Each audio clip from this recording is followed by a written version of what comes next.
ইমিগ্রেশনের যে চালু যে সময় হবে ওই প্রস্তুতিটা যেন আমি নিতে পারি, আমার জনগণ থাকে এবং আমি ঠিকমতো তাদের ইউজ করতে পারি, এইটার প্রস্তুতি আমার।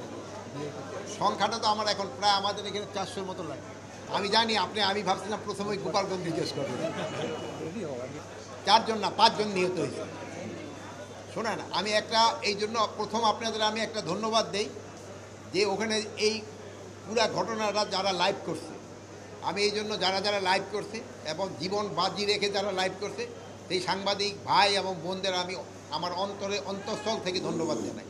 যেহেতু আপনারা এটা লাইভ করছেন যারা, তাদের মনে হয় এই ধরনের প্রশ্নগুলি থাকবে না। ঢালাইয়ে দৃঢ়তা, নির্মাণে নিশ্চয়তা, প্রিমিয়ার সিমেন্ট, ঢালাইয়ের রাজা। আর যারা লাইভ করে না, ওই জায়গায় ছিলেন না, তাদের বহু ধরনের প্রশ্ন হয়। এই জন্য আমি আপনাদের অনুরোধ করব, আপনাদের চ্যানেলগুলি যদিও অনেক সময় একটু রিস্ক হয়, সাংবাদিকের চাকরিটা একটু রিস্ক, আমিও হয়তো এক সময় সাংবাদিকতা করছি, চাকরির একটু রিস্ক। তারপরে এই যদি আপনারা লাইভ করেন, অনেক প্রশ্নের উত্তর ওখানেই পাওয়া যায় এবং সঠিক উত্তরটা পাওয়া যায়। তা না হলে ওই স্পেকুলেশন, আমরা এসি রুমে বসে বসে অনেক কিছু স্পেকুলেট করতে থাকি, অনেকে অনেক কথা বলতে থাকে।